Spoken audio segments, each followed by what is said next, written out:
He lived a quiet life now, far away from the noise and tension that had once been his everyday world. His small house stood at the end of a calm street, surrounded by tall trees and neighbors who minded their own business. It wasn't a fancy place, but it had what he needed: peace. He had spent too many years in places where peace was just a dream. Now that he had it, he treated it like treasure. Every morning started the same way. He woke up before sunrise out of habit. The world outside was still half asleep, and the cool air carried the sound of birds beginning their day. He brewed his coffee, stood by the window, and watched the first light touch the tops of the trees. Then he would whistle softly, and his dog would come running, tail wagging, eyes full of life. The dog had been with him for years. He had trained it himself, patiently, carefully. The bond between them was deep and quiet, built not on words but on trust. The dog understood him better than most people ever could. It could sense his mood, his silence, even his memories. Sometimes, in the middle of the night, when he woke up from an old dream he wished he could forget, the dog would come close, resting its head beside him as if to say, "You're safe now." To others, he was just another man in the neighborhood. He didn't talk much, but when he did, his voice was calm, polite, steady. People liked him, though they didn't know much about him. He helped when someone's car broke down or when an old neighbor needed groceries carried inside. He kept his lawn neat, fixed things on his own, and waved at the mail carrier every morning. There was nothing about him that stood out, and that was exactly how he wanted it. What no one knew was that he had once been someone very different. For more than 2 decades, he had served in one of the most secretive and skilled military units in the world. He had been part of missions that never made it to the news, where every decision could mean life or death. He had traveled to places most people couldn't find on a map. He had seen things that couldn't be talked about. And through it all, the only constant in his life was loyalty. To his team, to his country, and later, to the dog that had been assigned to him during one of those missions. The dog had been more than a partner. It had saved his life once, maybe more than once. It had sensed danger before any human could. Over the years, it became family. When he finally left that life behind, he couldn't leave the dog behind too. He signed papers, went through long procedures, and brought the dog home with him. It wasn't easy. Military dogs were often retired or reassigned. But in his case, the connection was undeniable, and after all he had done, few were willing to say no to him. In the quiet town where he lived now, people often saw him walking the dog every evening. The animal was large, disciplined, and alert, but never aggressive. Children watched it with curiosity. Some were afraid at first, but when they saw how gently it moved beside its owner, they smiled. He always made sure the dog stayed on the leash and never caused trouble. It was his responsibility, and in a way his reminder that discipline didn't end when the uniform came off. He didn't talk about his past. Not even once. There were things better left unspoken. But sometimes, when he sat on his porch at sunset, he would stare into the distance with the kind of look that only people who have seen too much carry in their eyes. The dog would sit beside him, silent and steady, as if keeping watch over the world for him. Most people thought he was retired from some ordinary government job. They assumed he had been a teacher, an engineer, or maybe a mechanic. No one guessed the truth, that he had led teams through missions so dangerous that their stories were sealed away forever. That he had made choices in seconds that haunted him for years. He didn't want glory, and he didn't need anyone's pity. He just wanted to live quietly, to enjoy the simple things: morning coffee, evening walks, and the comforting sound of his dog's paws on the floor. Life was good, even if it was small. He liked it that way, but sometimes peace can feel fragile, like something that could shatter if you breathe too hard. And even though he didn't know it yet, his peace was about to be broken. Not by war, not by enemies, but by something painfully ordinary. It began one morning like any other. He woke early, had his coffee, and went for a walk with the dog. The sky was bright and the air smelled fresh after a light rain the night before. The path they took went through a small park at the edge of the neighborhood. Few people were out that early, except for an older man walking his tiny terrier and a young woman jogging with headphones. Everyone knew the big dog that walked beside him. Most gave a friendly nod or a quiet smile. When they got home, the dog lay on the porch while he worked on fixing the fence. It was an ordinary, calm morning. But somewhere down the street, a delivery worker who didn't know him saw the dog through the gate and got nervous. The animal, curious, stood and barked once, deep and loud. The worker stepped back, startled, and later, when he returned to the office, mentioned it offhandedly. That small comment started a chain of misunderstanding that no one could have predicted. Over the next few days, rumors started to move through the neighborhood. Someone said the dog looked dangerous. Someone else claimed it had growled at them once, even though it hadn't. By the time the story reached a local complaint line, it had turned into something much bigger. Words like aggressive and threatening began to appear in the report, even though no one had been bitten or harmed. He had no idea any of this was happening. His world remained calm and unchanged. He spent his mornings reading the newspaper, his afternoons repairing small things around the house, and his evenings watching old movies with the dog lying beside his chair. Every now and then, a neighbor waved or stopped to chat, asking for help with a small task. He always said yes. He had the kind of presence that made people feel safe, even if they didn't know why. He never imagined that one day, that same presence would be misunderstood. There was a deep kindness in him, the kind that comes from surviving too much. He had seen loss and learned that life is too short to hold anger. The dog had taught him patience. Together they had rebuilt a quiet rhythm, one where every day felt purposeful, even in its simplicity. Sometimes on rainy nights, he would sit by the window with the dog beside him and think about all the people he had once known, the ones who didn't make it back. He never spoke their names aloud, but he remembered each one. The dog would sense the change in his mood, look up at him and nudge his hand softly. That small touch was enough to pull him back to the present. He often thought about how lucky he was to have this kind of peace now. He didn't miss the adrenaline or the chaos of his old life. What he missed were the people, the brotherhood, the shared silence before missions, the feeling of knowing someone always had your back. But the dog gave him a small piece of that again. In its loyalty, he found comfort. In its quiet company, he found understanding.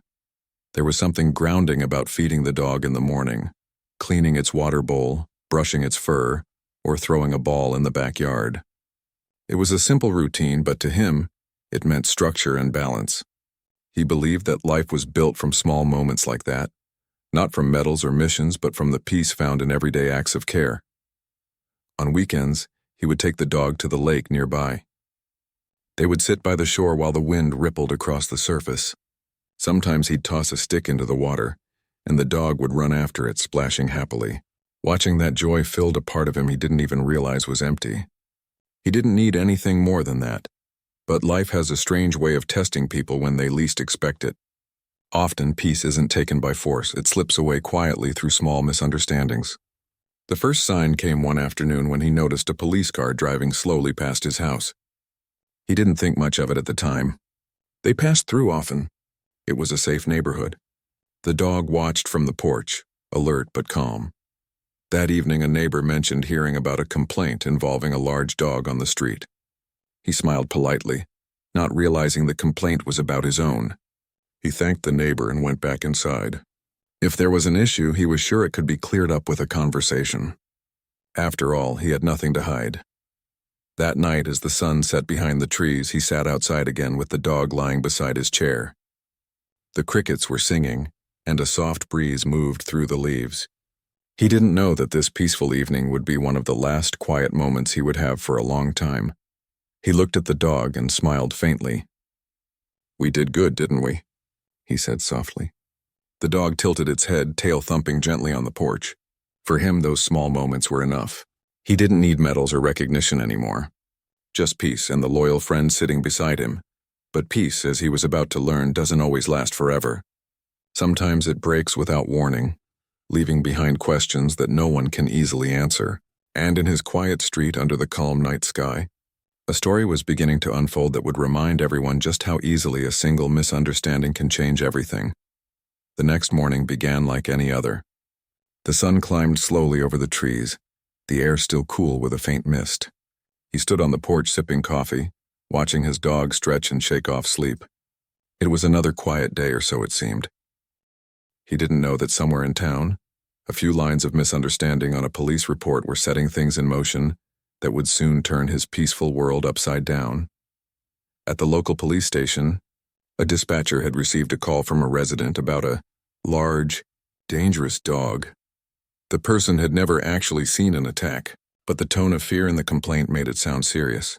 The officers on duty took the report as they would any other, a possible threat that needed to be checked. They didn't know whose house it was. They didn't know that the so-called threat was a disciplined service dog trained to protect, not harm. Late that morning, as he worked in his garden, the dog lay near the gate, resting in the sunlight. Its ears perked up when a pair of cars slowly turned onto the street. He didn't notice them at first.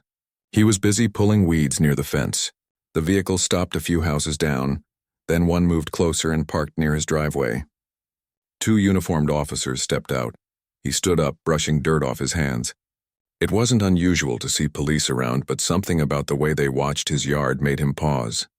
The dog stood too, sensing his change in posture. Its tail was still, its eyes alert. The officers began walking toward the gate, their hands resting near their belts. One of them spoke in a firm tone, calling out a greeting that sounded more like a command than a hello. He walked slowly to the fence, keeping his voice calm. "Can I help you?" "We got a call about an aggressive dog in this area," one officer said, scanning the yard. "Is that your animal?" He looked down at the dog beside him, then back at them. "Yes," he said quietly. "He's mine. He's trained and under control." "Has he done something?" The officers exchanged a glance. "We've had some complaints," the other said. "We need to make sure everything's safe." He nodded slightly. "Of course. But you can see, he's calm." The dog stood quietly beside him, head slightly lowered, waiting for direction. But something in the air felt off. The officer's posture was tense. They didn't see what he saw. A loyal, disciplined animal following its handler's silent commands. To them, it was just a big, unknown dog behind a gate. He opened his mouth to offer to bring the dog inside when suddenly, a noise broke the silence. A car door slamming down the street. The sharp sound startled the dog, which barked once, loud and deep. It wasn't a growl, just instinct. But that single bark changed everything. One of the officers flinched, misreading the moment. His voice rose slightly. "Sir, step back from the dog." "It's fine," he said calmly, raising a hand. "He's not. Step back." The dog looked up at him, confused by the sudden tension. Its body stayed still, but the sound of shouting made it uneasy. The officers took a few steps forward, their tone growing sharper. He felt the situation slipping away fast and tried to steady it. "Please," he said, his voice low and even. "He's trained. Let me put him inside." But before he could move, one of the officers made a motion, maybe to adjust his stance, maybe to open the gate. To the dog, that movement looked like a threat. It gave a short bark again, protective but not aggressive, stepping slightly in front of its owner. And then, in one terrible instant, the sound of a gunshot tore through the air. He froze. The world went silent. For a moment, he couldn't even process what had happened. Then he looked down and saw his dog collapse beside him. Its eyes blinked once, confused, as if asking what went wrong. He dropped to his knees. Everything else faded. The officers' voices, the ringing echo, even the wind. He reached for the dog, his hands trembling. No, stay with me," he whispered. But the dog's breathing was already slowing. The officers stood there, their faces pale, realizing too late what they had done. The street that had always been quiet now felt like a different place. Heavy, cold, full of disbelief. He didn't shout. He didn't curse. He just knelt there, holding the still body of the animal that had been his family, his protector, his last connection to a world that only he understood. The officers tried to speak, but their words felt distant, meaningless. One of them stepped closer, voice shaking. "Sir, it looked like it was going to attack." He looked up slowly, his eyes calm but hollow. "He was doing his job," he said softly. "He was protecting me." For a long time no one moved. The wind rustled through the trees, the same sound that had once made the mornings peaceful. But now it just carried silence. More patrol cars arrived. Neighbors gathered quietly at a distance, whispering, unsure what had happened. Some recognized him. The man who always helped fix fences, who carried groceries for the elderly, who never caused trouble. None of them could understand why the police were standing in his yard, why his dog lay motionless on the ground. The officers tried to explain, fumbling through words like procedure and misunderstanding. But to him, none of it mattered. No explanation could undo what had just been taken from him.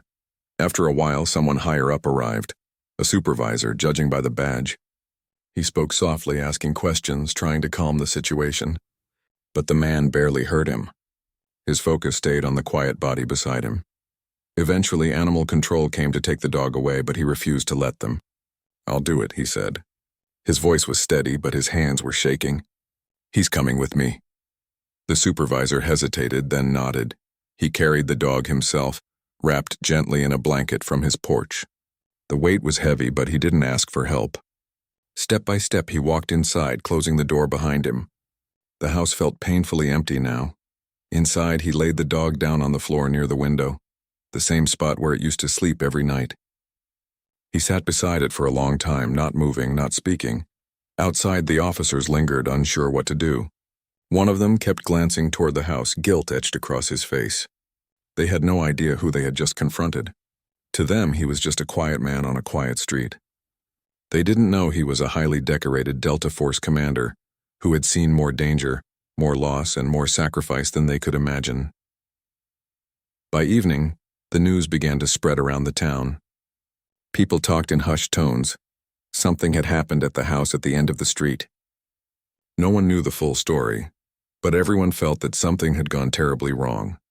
Inside that small house, he finally stood up. He washed his hands, his movements slow and careful. Then he went to his desk and opened an old drawer.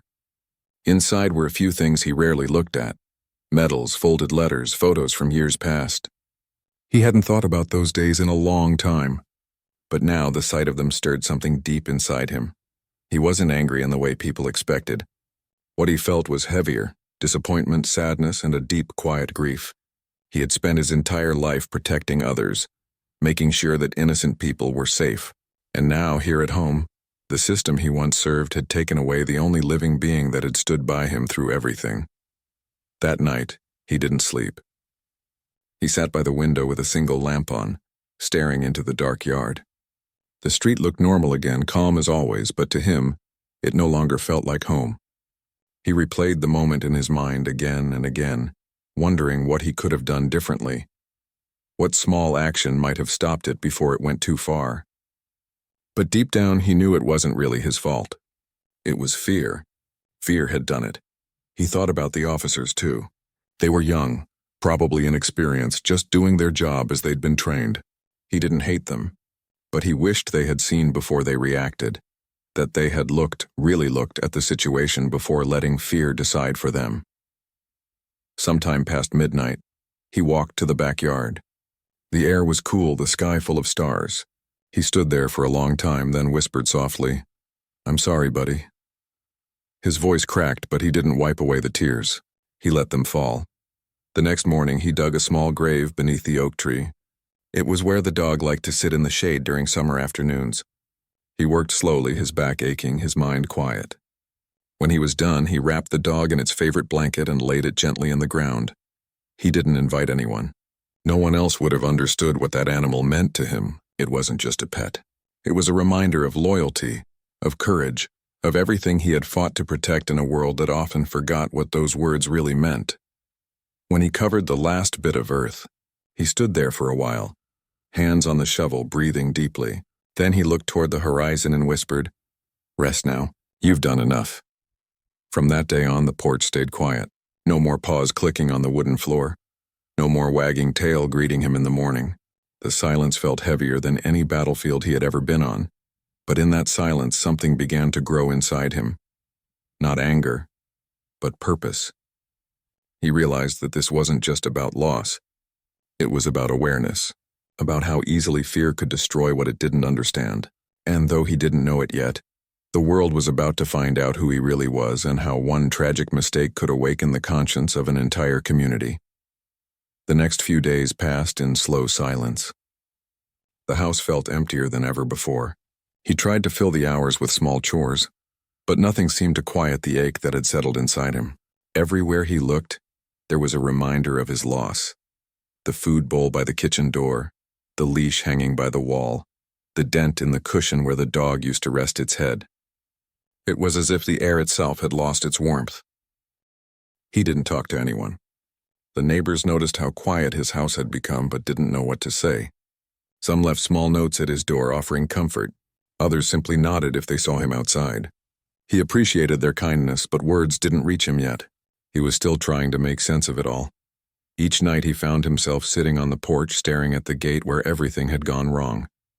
The image of that single moment kept replaying in his mind. The sudden sound, the confusion, the disbelief. He had faced chaos before, but this time it was different. This wasn't a battlefield. This was home. And somehow that made it hurt more. For 2 days he said nothing to anyone about what had happened. But in the background, word had begun to spread through the small town. Someone had filmed part of the scene on their phone from across the street. They hadn't captured the whole thing, only a short clip of the dog barking once and then the sound that followed. They didn't mean to cause harm by sharing it, but the video found its way online. Within hours, people started asking questions. Who was this man? Why was the dog shot if it hadn't attacked anyone? Why were the officers so quick to act? The video drew sympathy from strangers who had no idea who he was. Some thought he was just an ordinary man who had lost his best friend in a tragic misunderstanding. Others demanded answers from the police department. By the third day, reporters began to appear near the neighborhood. Small local outlets at first, then bigger ones. They waited near the corner of the street, hoping for a glimpse or a statement. He avoided them completely. He didn't want cameras or microphones near his home. He didn't want to relive that moment again for anyone's headlines. But behind the scenes, someone who had once served with him saw the video online and recognized him instantly. The stillness in his posture, the way he stood, those were things a soldier never lost. The man who recognized him had served under his command years ago and knew exactly who he was. Without hesitation, he contacted a few people who still worked within the defense community.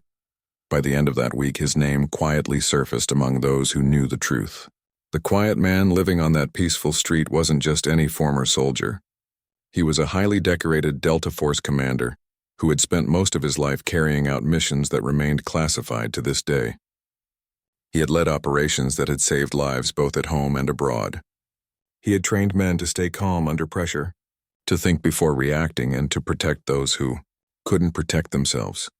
The irony of it was painful. The same lessons he had spent years teaching had been ignored by the very system he once served. The discovery changed everything. What had first seemed like a small-town mistake now became a national story. Journalists scrambled to confirm his identity, but official records about his past were limited. Most of his service history was locked away under confidentiality. Still, enough information leaked out to show that he was no ordinary citizen. One morning, a reporter knocked gently on his door. She didn't shout or demand attention. She simply left a note tucked in the mailbox saying she understood his need for privacy, but hoped he would one day share his side of the story. He didn't respond. He wasn't angry with her. He just wasn't ready. Talking about it felt like reopening a wound that hadn't even begun to heal. The local police department, however, could no longer avoid the storm. Questions poured in from the public. Why had officers responded with force to a routine call? Why hadn't anyone verified the situation before escalating? The department released a short statement calling it an unfortunate incident, but the words only made things worse. People wanted accountability, not sympathy. In town, neighbors who had always admired him began to speak up. They told stories about how kind he had been, how disciplined his dog was, how it had never once caused trouble. A local shop owner mentioned how the man would always tie the dog near the door and remind passing children not to be afraid because it wouldn't hurt anyone. Slowly, a picture began to form of who he really was, someone who lived quietly, respectfully, never asking for anything in return.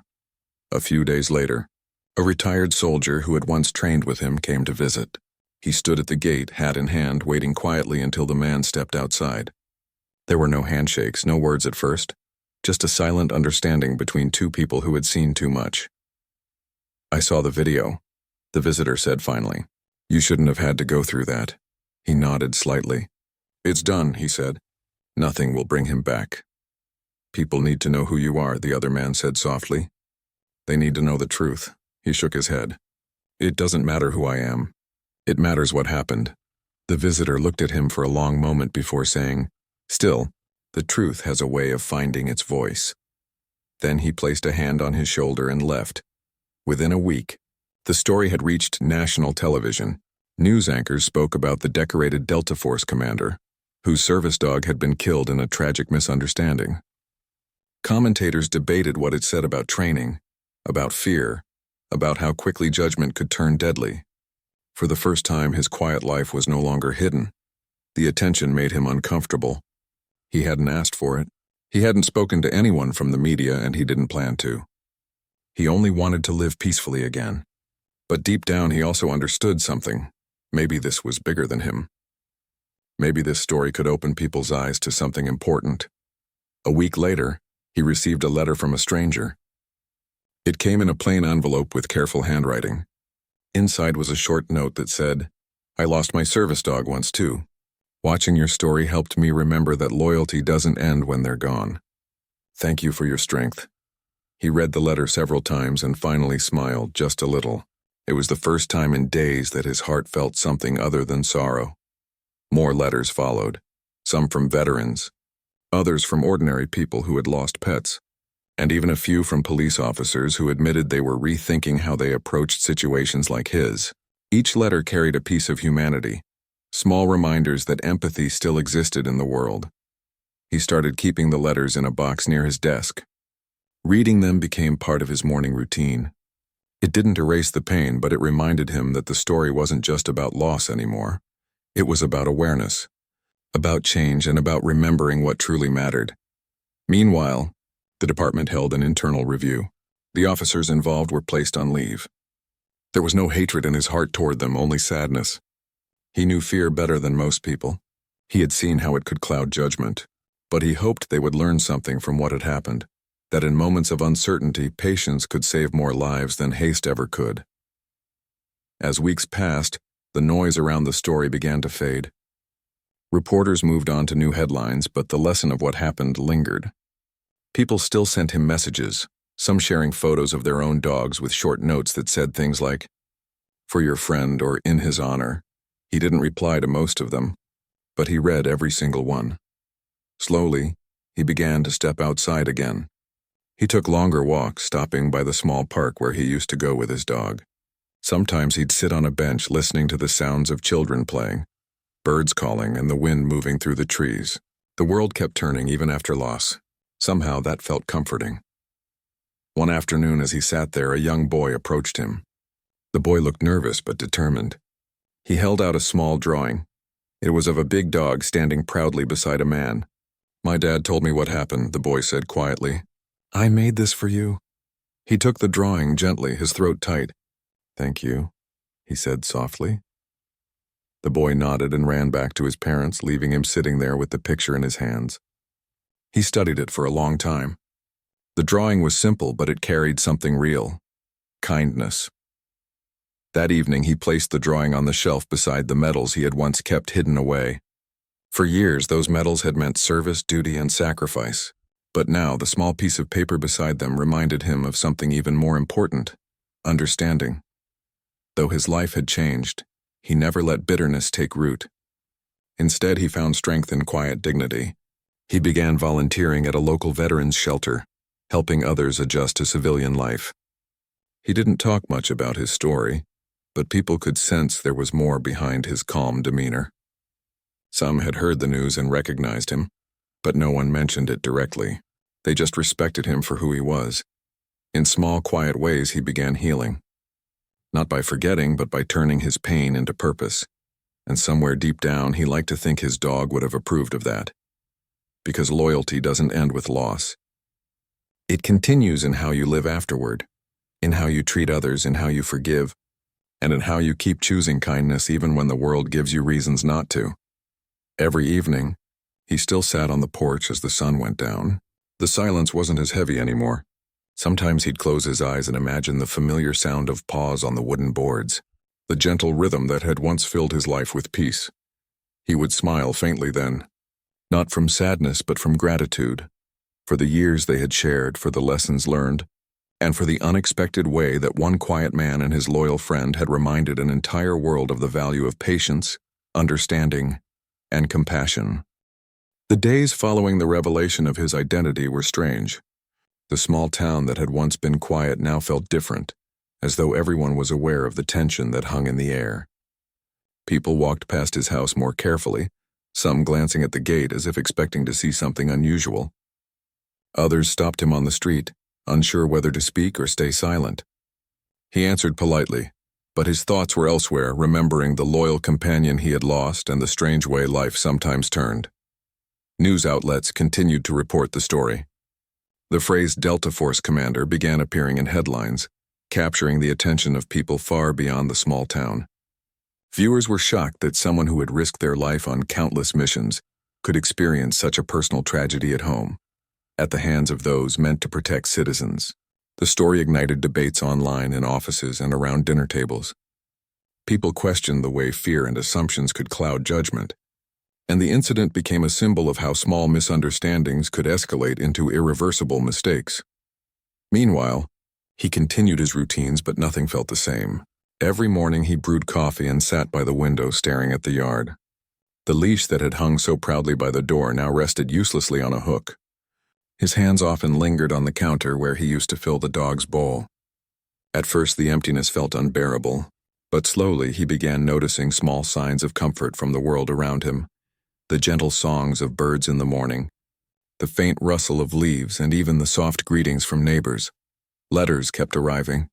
Some were from veterans who had served in far-off places, many of them retired, now living quiet lives similar to his own. They shared stories of their own losses and the bonds they had shared with animals that had been companions in the field. Others came from ordinary people, strangers moved by the story, expressing sympathy and admiration. Some letters were simple drawings, small notes of encouragement, or short paragraphs expressing gratitude for his service. He read each one, and though he rarely replied, he kept them all. They became reminders that despite tragedy, there was still connection, still humanity. One afternoon, he decided to leave the house for the first time in several days. He walked through the small streets of the neighborhood, listening to the sounds of children playing, dogs barking in the distance, and neighbors tending to their yards. It was quiet, normal, ordinary, and yet it felt different to him now. Every sound, every movement reminded him of his dog, of what he had lost, and of the vulnerability that life could bring, even to someone who had faced danger on the world's deadliest battlefields. At the local veterans shelter, he began to spend more time. He didn't tell anyone about the incident at first. Instead, he offered practical support, helping people navigate paperwork, teaching skills that helped them adjust to civilian life, and listening when someone needed to talk. People sensed the quiet authority in him. They didn't need to know his full story. His presence spoke louder than words. Slowly, they began to open up, and he found that helping others gave him a sense of purpose that eased the heaviness in his chest. One evening, a reporter approached him carefully at the shelter. She didn't rush him, didn't demand answers, but simply asked if he would be willing to speak about his experience in a way that could help others understand what had happened. He considered it quietly, thinking of the countless lives he had once been responsible for, the mistakes he had witnessed in the field, and the lessons he had learned. "I don't want attention," he said finally, voice low and steady. "But if it can help someone think before acting or understand loyalty and fear, then I will speak. Not for myself, but for others." The interview aired nationally. He spoke with a calm, measured voice, describing the bond he had shared with his dog, the tragic misunderstanding, and the lessons he hoped people could take from it. He didn't talk about classified missions or his service history in detail. He simply spoke about trust, loyalty, responsibility, and the consequences of fear-driven actions. Millions of viewers watched. Comments poured in from veterans, pet owners, and ordinary citizens alike. People expressed sympathy, admiration, and a deep sense of reflection about how small moments could have big consequences. Locally, the police department faced growing scrutiny. The internal review revealed gaps in communication, misinterpretation of reports, and inadequate protocols for handling situations involving trained animals. Officers involved were required to undergo retraining and counseling. It wasn't about punishment alone. The goal was to prevent such incidents from happening again. Public forums were held, and he was invited to speak at one of them. Standing before a small group of officers and community members, he spoke with quiet authority, sharing the story of his dog, the tragedy that had occurred, and the lessons he had learned. He emphasized empathy, observation, and patience, reminding them that fear should never outweigh careful thought. The impact was deeper than he expected. Officers began approaching situations differently. Some shared how his story had changed the way they thought about calls involving pets or fearful individuals. The ripple effect continued. People began to understand that mistakes could happen anywhere, even in the safest neighborhoods, and that understanding and calm could prevent loss. Despite the attention, he remained humble and private. He didn't seek recognition for himself. Instead, he focused on what he could control: his routines, his service to the community, and the memory of his loyal companion. The small victories in daily life became meaningful again: helping someone carry groceries, fixing a neighbor's broken gate, or sitting quietly with someone who needed to talk. Each act reinforced the principles he had lived by all his life: discipline, loyalty, and compassion. Children in the neighborhood, once shy around him, began to approach him more freely. They remembered seeing the dog and, despite the tragedy, sensed the kindness in his presence. One child brought a small toy dog, placing it carefully on the porch. He accepted it silently, placing it on the shelf beside letters and mementos. It wasn't the same, but it reminded him that love and memory could persist in small, tangible ways. Letters and messages from strangers continued to arrive. People shared stories of their own animals, some of whom had died in accidents, some retired from service, some simply companions in life. He read each one, feeling connected to a broader human experience. The grief remained, but it no longer felt entirely isolating. The tragedy had touched many lives, opening doors to empathy and understanding. Weeks later, the local town council organized a small memorial for community pets who had served alongside people or provided comfort in difficult times. He attended quietly, standing at the back as names were read aloud and moments of silence observed. The dog he had lost wasn't listed, but he imagined the dog standing proudly among them. A sense of closure began to settle in. It wasn't complete healing, it never would be, but it was acknowledgement, a recognition that life, loyalty, and sacrifice mattered. He continued volunteering at the shelter, teaching life skills and mentoring others who struggled to adjust to civilian life after service. He found joy in watching small progress, in seeing people gain confidence and independence. Sometimes at the end of the day, he would walk to the park bench and imagine the soft sound of paws beside him. It was a small comfort, but enough to remind him that love could transcend loss. Months passed. The national attention waned, but the lessons remained. Officers trained differently, neighborhoods discussed fear and understanding more openly, and communities began to recognize the importance of observation before action. The tragedy that had once felt unbearable slowly became a catalyst for change. His story inspired empathy, not only for those in uniform but for anyone facing moments of fear, confusion, or split-second judgment. At home, he created a small corner of remembrance. A photo of the dog sat in a simple frame beside the letters, the medals, and the small drawing given by the young boy. He didn't place it where it would dominate the room. Instead, it was subtle, a quiet tribute. Each morning, he would glance at it, smile faintly, and continue with his day. Occasionally, he received messages from the officers involved. They expressed regret, shared lessons learned, and sought understanding. He responded briefly, acknowledging their words, but without bitterness. He understood that mistakes were human, and that growth often came from reflection, accountability, and humility. One day, while walking through the neighborhood, he saw a young woman struggling with her dog.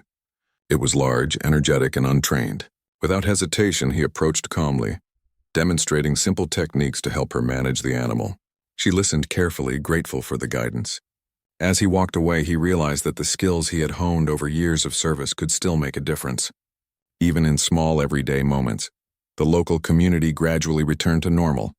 Though it carried the memory of the incident quietly, people remembered the story, discussed it with friends, and reflected on the lessons it had offered. Fear, misunderstanding, and hasty action were no longer abstract ideas. They were human realities, and everyone carried the reminder of the Delta Force commander and his loyal dog. At night, he still sat on the porch drinking coffee or tea and listening to the sounds of the neighborhood.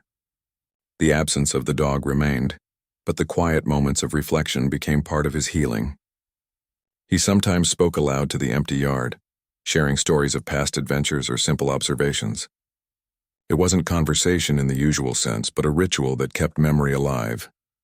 Over time, the story spread further. Veteran groups, animal advocacy organizations, and even local law enforcement agencies referenced it in discussions about training, empathy, and understanding. His quiet presence became a symbol of resilience, of discipline, and of the importance of thoughtful action. People didn't remember the tragedy for its shock value alone. They remembered the lessons and the man who endured it with dignity. Through it all, he remained humble. He never sought recognition, accolades, or gratitude. His purpose had always been service, not attention. But in living calmly and thoughtfully after tragedy, he taught a broader lesson. That loss could become awareness, grief could become compassion, and one quiet life could touch countless others. Though his heart still carried the ache of what had happened, he discovered that healing came in subtle ways. A letter, a shared smile, a quiet nod of understanding, the knowledge that the story had made someone think twice before acting in fear. The world, he realized, could be changed not only through grand gestures but through small, consistent acts of presence, patience, and care. And so, life continued. He tended to his home, walked through the neighborhood, volunteered at the shelter, and remembered the companion who had taught him so much about loyalty, courage, and love. The story that had once seemed like an unbearable tragedy had become something greater, a reminder to all that understanding, awareness, and empathy were powerful forces capable of healing, guiding, and inspiring. Even in silence, even in absence, the lessons endured.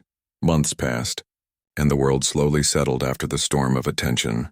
The small town returned to its ordinary rhythms, the sound of children playing, neighbors tending gardens, the occasional bark of dogs that were now safe and well-trained.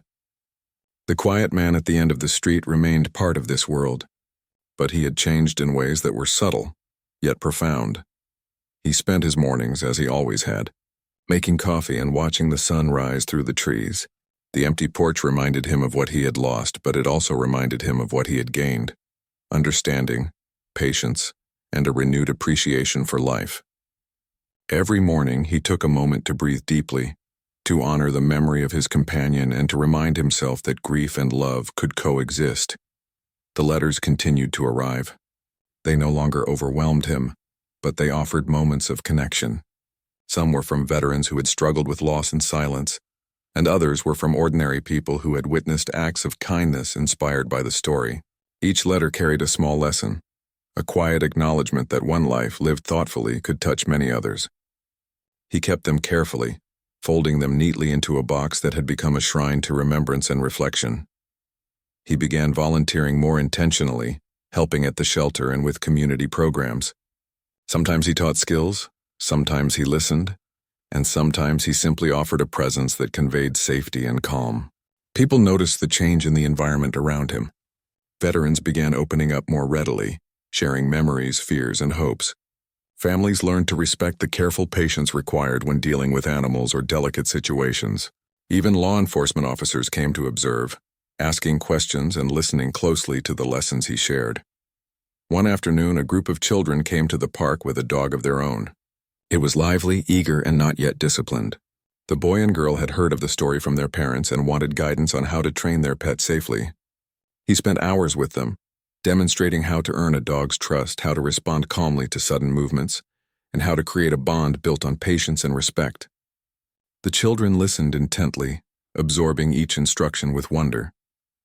When the dog finally sat quietly at the children's side, wagging its tail gently, he felt a surge of quiet satisfaction. This was different from the missions he had once led in foreign lands, but it was meaningful in its own way. Here, no one's life was in immediate danger, yet the lessons of trust, loyalty, and calm were just as important. He realized that the impact of his experience could ripple outward in countless small, positive ways. The media had moved on from sensational headlines, but the story continued to be cited in discussions about training, empathy, and public safety. Articles explored how fear, misunderstanding, and haste could have tragic consequences. Schools and organizations even used the story to teach children about responsibility, kindness, and careful observation. He did not seek attention, yet he found that his experience had become a tool for education and reflection. One evening, as he walked the streets of his neighborhood, he noticed a family struggling to calm their barking dog. Without hesitation, he approached quietly and observed the situation. He offered gentle guidance, showing them how to redirect the dog's energy and reward calm behavior. By the time he walked away, the dog was sitting calmly at their side and the family smiled in relief. Small victories like this reminded him that life continued and that even ordinary days could hold moments of meaning and connection. The memory of his own companion remained close.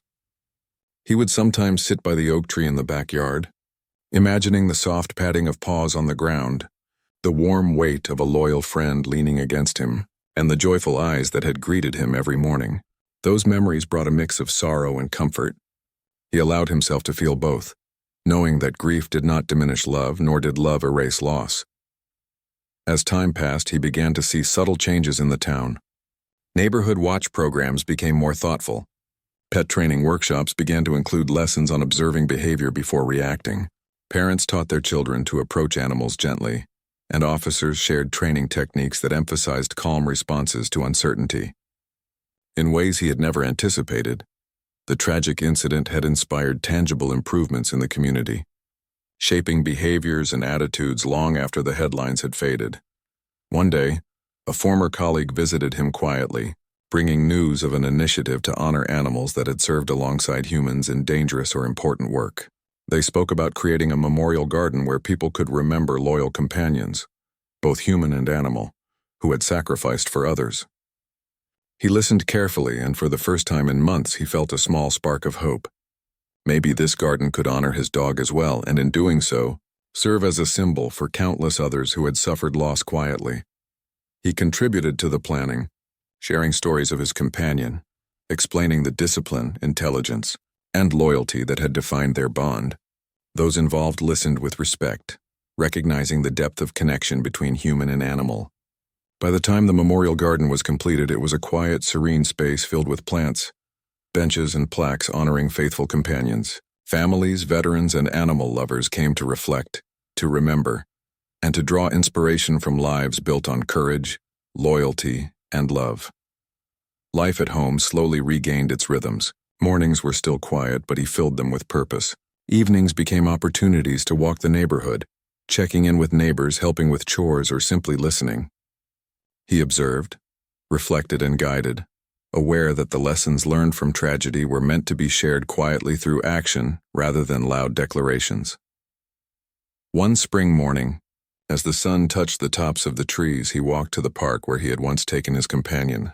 A new dog, young and full of energy, bounded toward him, leash trailing. The owner looked nervous but hopeful, clearly seeking guidance.